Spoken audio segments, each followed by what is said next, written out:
More about Bet HaMikdash, the second temple. We're reading in Sefer Ha-Aggadah, page 134.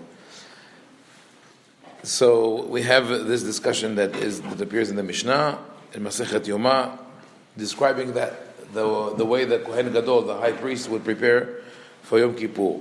So I think we mentioned before that, in the first temple, the Kohanim, the high priests, were appointed by merit. They deserved the position.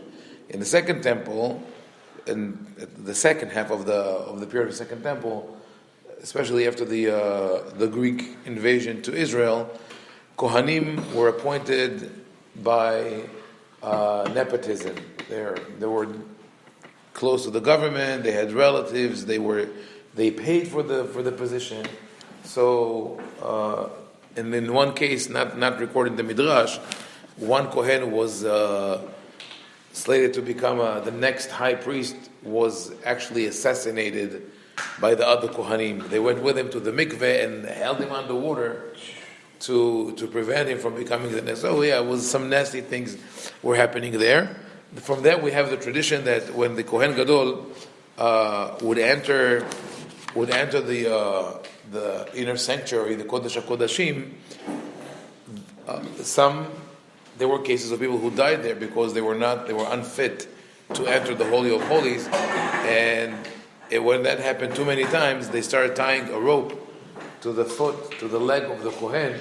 In case he dies inside, they can drag him out.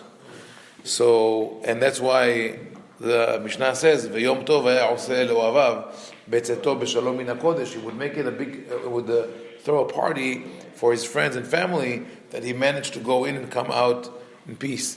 So that would be the party the day after Kippur. And in the Tunisian community, they still do it. The Tunisian and the Jerba community, they still do it. The Kohanim sponsor a breakfast or a meal on the day after Kippur, and they call it Simchat Kohen.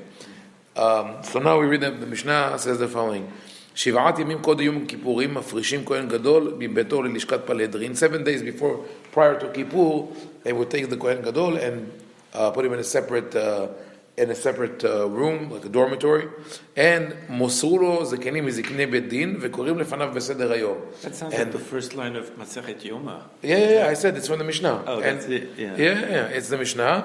It's also sort of like a descriptive. Right. But there are little things in the Mishnah that seem like halakha, but they're really describing the reality. And this is the one of them, where they say they appointed some of the elders of Bedin to come and teach him and review with him the order of the work. And you think if the Kohen Gadol is learned, he doesn't need other people to teach him. He has the written material of the Torah and Vayikra. He has other written material that he could review on his own.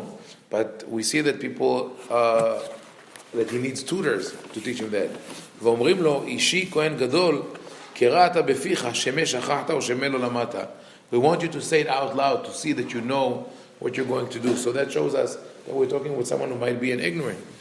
And then on the day before Kippur, they show him the sheep, the rams, the oxen, so he will know how to do it.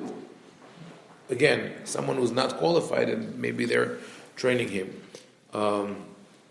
Then, just before Kippur, like the night before Kippur, the elders of Bedin hand him over to the elders of the priests.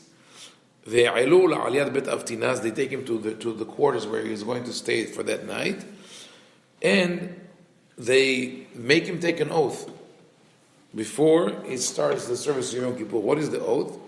משביעים אנו עליך במי ששיכן שמו בבית הזה שלא תשנה דבר מכל מה שאמרנו לך. It says, we want you to swear that you're not going to change anything, that because you're going to be alone in there during the service.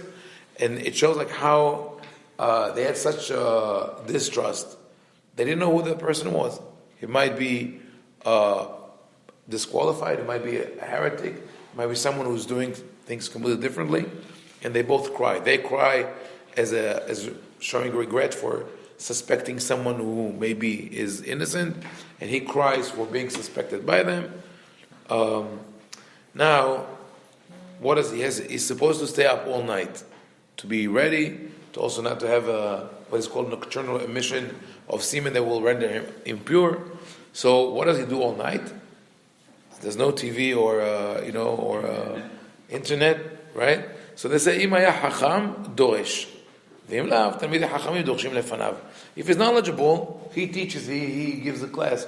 He has to keep up. It's very hard to fall asleep when you are the one giving the class, but it happens. But if he's not capable of giving a class, other people will teach when in his presence. If he could read, he reads himself. If he cannot read, other people read for him. Can you imagine that? Like you're talking about the high priest, the Kohen Gadol, who's leading the services, who represents the whole nation, and he cannot read. Right? It did. And here we have a statement. זכריה בן כבוטל אומר, פעמים הרבה קריתי לפניו בדניאל. זכריה בן כבוטל had the role of being that reader for the audio book for the Kohen Gadol, right? What would he read? Daniel. Why the book of Daniel? Because it's written in Aramaic. And the Aramaic was the spoken language. Today for us it's like Greek. But for them it was the spoken language. And Zechariah ben Kevutal delivers like this hidden criticism. He says, the Kohanim Gedolim I worked with were so ignorant that not only they couldn't read Hebrew, they couldn't even understand Hebrew. So I had to read for them Aramaic. And from that time we have the famous Talmid Hacham known as Rabbi Hanina, Sgan Kohanim. Rabbi Hanina was the deputy of the Kohanim. He always remained a deputy. They never promoted him to be a Kohen Gadol, even though he was qualified, because it was always given to someone who paid for it or was a relative. So this is one paragraph that discusses what would happen in the second temple. Now, as we said, when the Kohen Gadol would enter, everybody would be nervous. They're nervous, like, is he going to come out? What is going to happen? So, in one case, the Kohen Gadol goes into the inner sanctuary, and it takes too long. Usually, what all he has to do is to go in and put the frankincense, the incense, on top of a pan with coals, and then the ketoret, the fragrance spreads throughout the house. That's the work of the Kohen Gadol, and he has to say a short prayer and leave. In Arabic, it's a tape. Yeah, I know, right? So they sell it next, but when you go to Miron, next to Rabbi Shimon Bar Yochai, they sell it b'chol. They like to do that. B'chol, yeah. But they put plastic on it now, so it's terrible. So anyway, the Kohen Gadol goes in, and everybody's waiting outside, and they're nervous, like 5 minutes, 10 minutes, 15 minutes. They said, that's it. He's gone. That was before they had the rope, tied to his leg. So they decided, we're going in. We have to go retrieve the body. They started going in, and the way they went in, they had two curtains, parochet, hanging down from all the way from the top to the bottom. That one would go from the right wall almost to the left, and the other one from the left almost to the right. So you had to go like it's sort of like a tunnel. Like you enter through the left, go all the way to the right, then turn again until you enter to block the side from opening the doors into the inner section. So they start going, and then he emerges from the other side, and they're so relieved. Says, "What happened?" He said, "What are you upset about? What are you complaining?" Right? Like Kohen Gadol was saying, at the synagogue, everybody complains. If you go too slow, they complain. If you go too fast, they complain. So he tells them, finally I take time for the tefillah, right? I pray slowly because I wanted to focus on the prayer for the temple that will not be destroyed and for you to be at peace. They told him, "Al teh ragil la'asot ken, don't do that. הרי שנינו לא היה מעריך בתפילתו כדי שלא להבעית את ישראל." They say, in any other time, if you pray on your own, and people are not waiting for you, take all the time in the world. But right now, when you go in and you know that people are nervous, they're waiting for you to come out, they don't know what's happening inside, you should really just conduct a very short, brief prayer and come out. What? Hafif. No, Hafif, just focused. Okay. We have another story from that period, and that's about a woman by the name of Kimhit. And the rabbi said the following: "Shiv'a banim hiyu לה לקמחית וכולם שימשו בכהונה גדולה." She had 7 children, and all of them, at one point or another, served as Kohen Gadol, as a high priest. And usually, for that to happen, one had to die and the other one to succeed him. But it happened that they were all alive. It's just that one of them was disqualified at one Yom Kippur because he became impure, so his brother served instead of him. In another case, one was out of town when that happened, so the third one. So at the end, all of them served as Kohen Gadol. אמרו לחכמים, מה עשית שזכית לכך? What is the merit? This is an amazing thing. You have 7 children, all served as Kohanim Gdolim. It's amazing. אמרה להם, מימי לא ראו קורות ביתי כלעי שערי. She said, the beams of my house, like the roof, never saw me exposing my hair. Now that's the merit.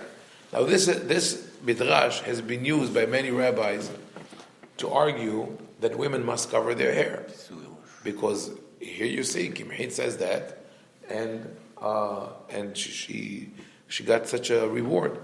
But there are several points here. One, she doesn't say I never expose my hair. She says lo ra'u korot beti kil'ai se'ari. They didn't see the inner part of the braid, meaning women did not cover their hair at the time of the Mishnah. Rather, they used to braid their hair. What was considered immodest at the time was hair that was undone or unkempt. But if it was braided or kept in a bun, that was considered okay. She said that even that braid or bun, she never undid it inside the house. That's number one. That shows us that it was not the practice. Second is that she brings it up as something exceptional. Right? When they ask her, why did you have this merit? She says, because I walk the extra mile. I do this also.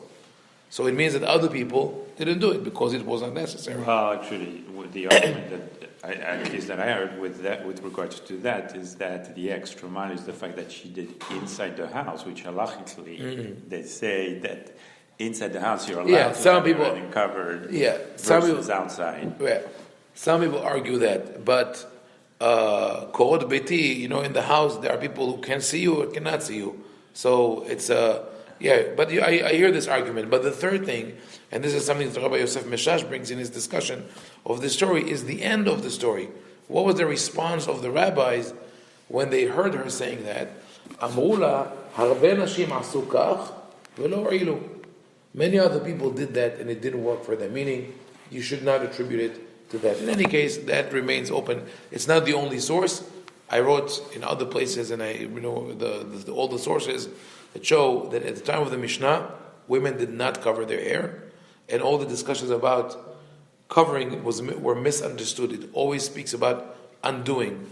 Para is to dishevel the hair and not to uncover. And later on, it became a custom. Anyway, one last story here that has to do with the period of the Second Temple, and that has to do with the attitude of the Kohanim towards converts, and also what they thought was the most prestigious position. So, מעשה בכהן גדול שיצא מבית המקדש, היו כל העם הולכים אחריו. כשראו ששמעיה ואבטליון באים, הניחו אותו, והלכו אחרי שמעיה ואבטליון. So, the Kohen Gadol was leaving the temple on Yom Kippur, and obviously all the people gathered there were following him. They're all excited. They're all greeting him, and they want to cling to him because he represents the forgiveness that Hashem forgave them. But as they were following him, they saw 2 scholars, Shmaya and Avtalion, who were the masters of the famous Hillel the elder, Hillel HaZaken.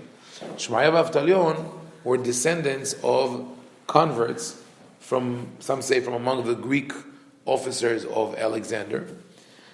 And they were great scholars, so all the people left the Kohen Gadol and followed the scholars. And he was obviously very upset. So when they came, the rabbis themselves, Shmaya and Avtalion, came to bid farewell to the Kohen Gadol. They came to respect him, and he took the opportunity to disrespect them. What did he say? Amar lehem Yavo b'nei, here it's translated to Hebrew. In the original, it's in Aramaic. Yetun b'nei amemaya lishlam. This is part of the concept we saw before, that the Kohen Gadol was not well versed in Hebrew, so he greeted them in Aramaic. He says, Yetun b'nei amemaya lishlam. I welcome the descendants of the nations with peace. Like jabbing them, saying like, you are not full-fledged Jews, right? How did they answer? אמרו לו, יבואו לשלום בני עממים שעושים מעשה אהרון, ואל יבואו לשלום בני אהרון שאינם עושים מעשה אהרון. They told him, Aaron was known as someone who's ohev shalom v'rodef shalom, who always pursued peace and lived in harmony with everyone, tried to reconcile differences. They say, we are not the descendants of Aaron. We join Judaism, but we follow the footsteps of Aaron. So we should be welcomed in peace.